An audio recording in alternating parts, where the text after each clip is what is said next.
Um, how sociocratic organizations respond to the current crisis. These are some of the questions that I had when I started thinking about this topic. Does the flow of power really change? Is there a desire or tendency to want to centralize the power in the decision making when we're hit with something unknown? Are more operational decisions being made when we don't have a lot of time to gather?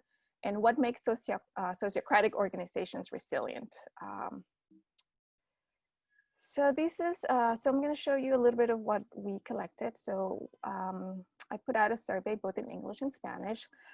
We got 11 responses. I say we because obviously I shared this with SOFA and SOPRA, so it's ours. It's not my data. Organizations from the US, Canada, Denmark, Sweden, Spain, Mexico, and Peru. 2 for-profit organizations, 3 intentional communities, 2 non-for-profit, 1 school, and 1 university. I was curious to know how much time they have been implementing Sociocracy. So there's only 1 organization that have been implementing Sociocracy for over 5 years. And then 5 only between 1 and 2 years, so really fairly new to this governance model. And then another 5 that have been doing it between 2 and 5 years. I also wanted to know how much they know about sociocracy, and because we know that knowledge of sociocracy in a sociocratic organization, it's really important. So again, there was only 1 organization that said that about 100% of the people in their organization had a deep, strong foundation in sociocracy. 2 organizations, only 25% or less. So altogether 75% of organizations had under 50% of their members have a strong knowledge of sociocracy.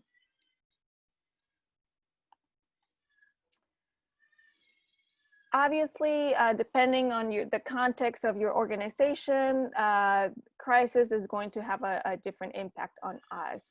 Whether it's a pandemic or whether it is the economic crisis, it's gonna look different depending on what you do. So there were 2 organizations that said that neither of the crises are affecting them. The economic crisis seems to be the one that has had a greater toll on the organizations. And then 3 organizations said both the economic and the public health crisis have had an equal impact on our organization. So the question about distribution of power. So we know that in sociocracy, the power is distributed, the leadership is distributed. So I wanted to know if during crisis it remained that way, or if it's pulled or pushed to the center. So first of all, of the 11 organizations, 5 said that the power shifted. How it shifted?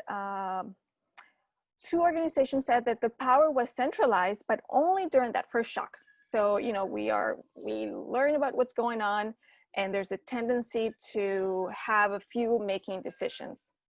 However, one of those organizations that said that the power was centralized initially, actually, after things kind of relax a little bit, it's become even more sociocratic. So this is an organization that was starting to implement sociocracy, and then are using this opportunity to implement it even more so than before. So the way that I think about this is that, as when you jump into a pool, you kind of brace yourself for the cold water and you pull inside, but then you kind of relax and you let go. So I think that's the same thing that happened when this happened. And I'm sure that if we had responses from other organizations, it's possible that this happened too, where you're in shock, you're confused, you don't know what's going on, and you want someone to give you direction and give you a sense of what to do, but then realize that, well, we can all take control. And then once that relaxes, you know, the power flows back to the many.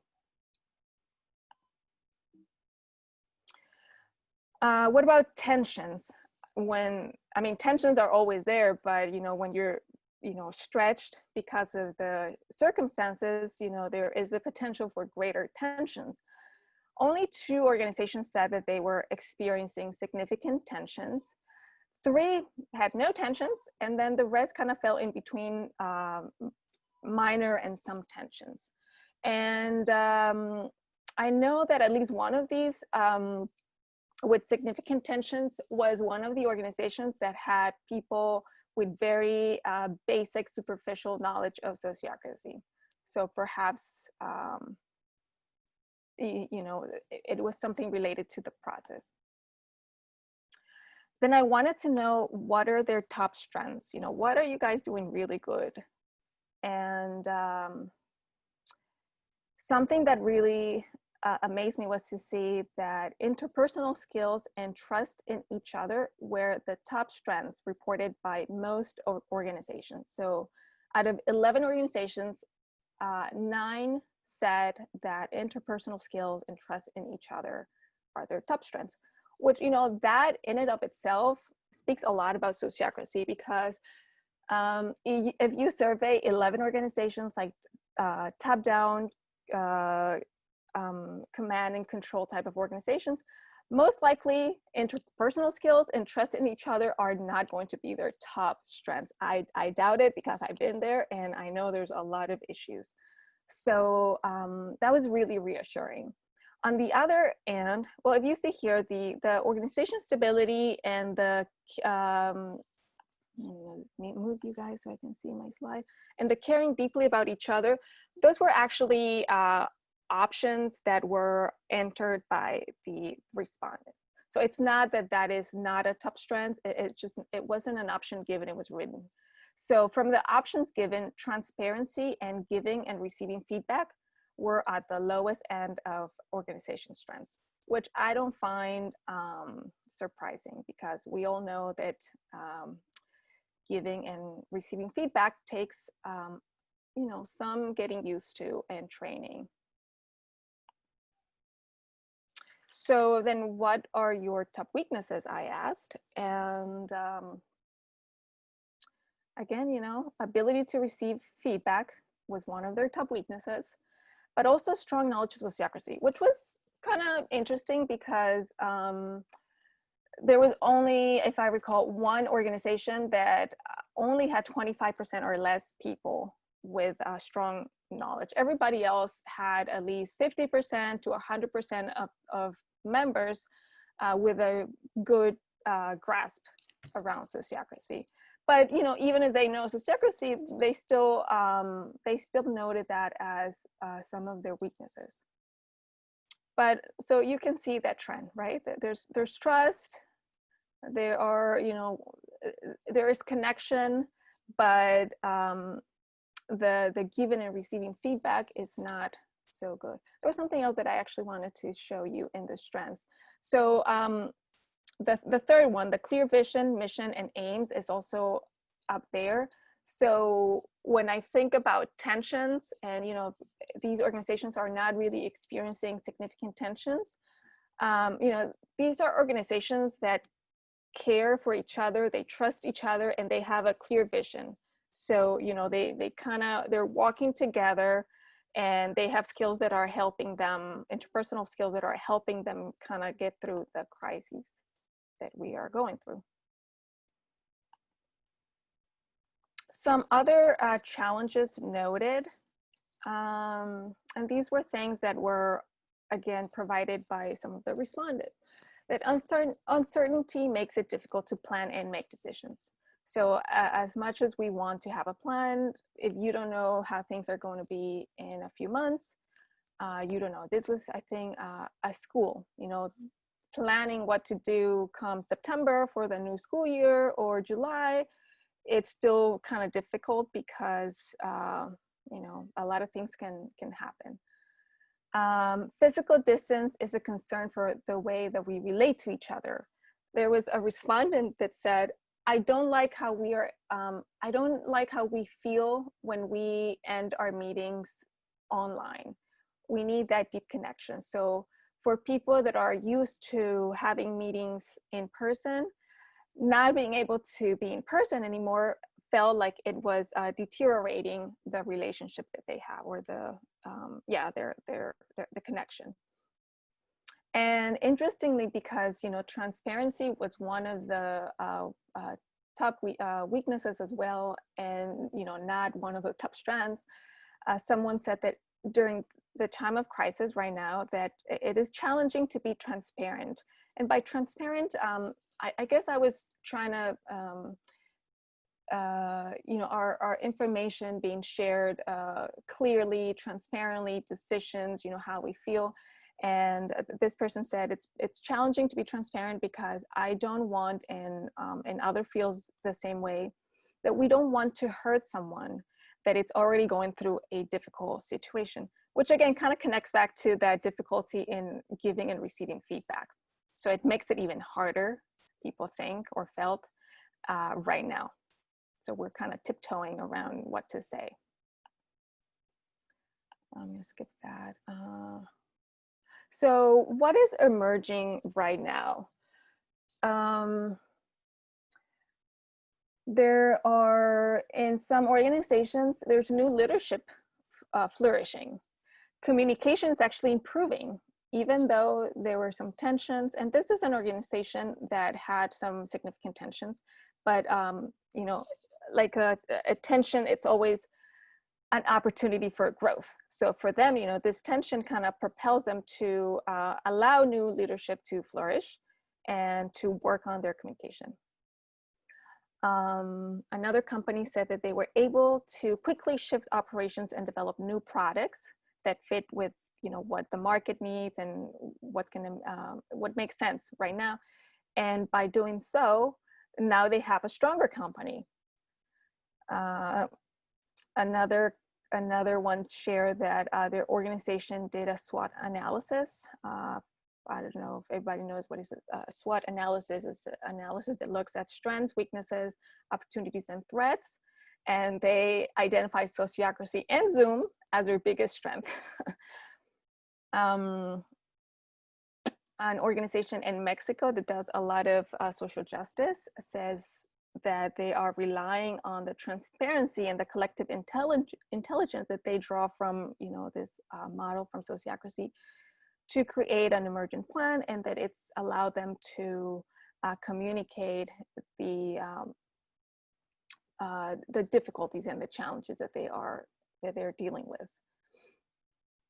And then I really loved, there was so much from an organization in Peru, and this person's actually, I think he's presenting at the same time that I am, so I can't be at his presentation. But this is a really amazing story. He's the owner of an organization, of a business, and he has been asked to by the general manager of operations, I assume, who is obviously selected by the other members, to come and facilitate Sociocratic meetings, or to kind of help in this process. So he comes and he does that, and he starts empowering other members to do the same, to facilitate, to step up in their power and to facilitate. And so for doing this, they're able to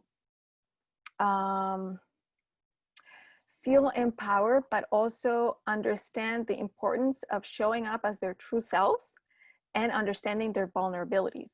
And because they were able to be more transparent about their power and their vulnerabilities, they're able to have really, really important conversations. So this has allowed them to have a sincere and open communication. And the members, or the employees, have actually made decisions to save the company that the owner would not had ever thought about putting out there. So basically they said, some of us will resign or quit from the business, and then we'll come and work as independent contractors. I assume it has to do something with the bottom line of their, financially, or some laws around, benefits. I am not sure, but obviously as an owner, he didn't want to put this out there, or he would never have thought about this, yet the members, understanding their strengths and vulnerabilities, came up with this solution. And so the company has reinvented themselves about 4 different times, and this is where they are right now. Others are really taking the time to put plans in place that are going to take care of people that are vulnerable. A school is creating a fund to help families that have been deeply hurt financially. And they're also applying a fee that will help them with unforeseeable economic circumstances come the new school year. Some other insights and other lessons learned. By the way, other than these responses, I also went and tried to look for other stories, obviously from other crises in the past, to try to create a better picture. So as we all know, knowledge of sociocracy is very important. If all the parts know what to do, everything is going to go much, much smoother. But as we can see here, even though the organizations didn't have such deep understanding of sociocracy, it feels as though the interpersonal skills are mediating that lack of knowledge, and they're easing the tensions and allowing them to go through these transitions with ease. So that is key, obviously, the interpersonal skills, because when there's a tension, you can look at the process and try to figure out, where in the process you need to make some adjustments so that, you can release the tension. Or as we know, when we try to we make a decision, sometimes all we have to do is go talk to a person or go talk to a group and try to solve that, at that human level. So that's something that I think I saw from this small data set. Decisions need to be made quickly, obviously. So what happens when your domains are not well defined? If there are any gaps, they're going to be amplified, because if there is a decision that has to be made and nobody knows where that decision falls, it could become a little chaotic. However, obviously in sociocracy, the circle that the next circle, the parent circle, would have the say in deciding who has that domain. But just to say, that gaps will be highlighted when during crisis, if a decision happens to fall somewhere where a domain wasn't super clear. What happened to the urge to centralize? This is a question that I still don't know, I don't know what happened in those organizations. So was it the people at the center, so the general circle or the mission circle, that wanted to pool the power in and make decisions quickly? Or was it the people that wanted to push the power and have others make decisions? I don't know what your insights are about that. It could be both, but I don't know. So in a crisis, when decisions have to be made quickly, it's important that we have leaders that are going to have the abilities and the competency to make decisions, to make those operational decisions. Especially when stakes are high, are we going to trust the decisions made by leaders? So invest in actually selecting the people that are going to be making those operational decisions, right? Giving and receiving feedback, it's hard. We all know, and it's not one of the top strengths of these organizations. So during crisis, it's going to be even harder, because emotions are going to be high, anxiety, fear, confusion. So all of that is going to be funneled into whoever circle is trying to make a decision. So it might be, too emotional or too much, or maybe not even quick enough. We can't process all that feedback that we're getting fast enough. So at the end, can we trust the process that Circle is going to, lead, do, and evaluate? So, maybe they'll be able to gather some feedback, maybe not, and but they can still evaluate once a decision is made. Circles with low activity could become the most important and influential in a time of crisis. So there could be a complete shift in what becomes relevant when there is a crisis. Explore plans for responding to crises. None of the organizations said that they have a plan for responding to crisis or uncertain times, which I guess, it's hard to think about how to respond to something that we don't know what it is, right? This time was a pandemic, another time, it could be a natural disaster, who knows, right? So it's hard to put something in place, but there are some things that we can think about, so when there's no time for expert advice, when there's no time to gather enough feedback, are we okay with, letting people do more operational decisions? Because what is the threshold of the organization in that regard? And my final thoughts, so kind of bringing this back to what we're going through. Viruses, as we know, have played a crucial role in our human evolution. When we encounter a new virus, our immune system responds, adapts, and if successful, we emerge stronger and better prepared to encounter future attacks. So now let's compare that to the definition of community resilience, which is the ability of a community, and I added an organization, to respond, adapt, and recover from adverse problems and emerge stronger and more capable of withstanding future adverse events, so similar to our immune system. So therefore, I'm proposing that our governance model is a crucial part of an organization's immune system, right? So sociocracy in that regard, as we have seen through, how these organizations are responding, seems to be a resilient model that has allowed organizations to respond, adapt, and emerge stronger in many cases. So look at your organization's strengths and weaknesses. What do you need to fine-tune in order to be more resilient, to prepare for future attacks?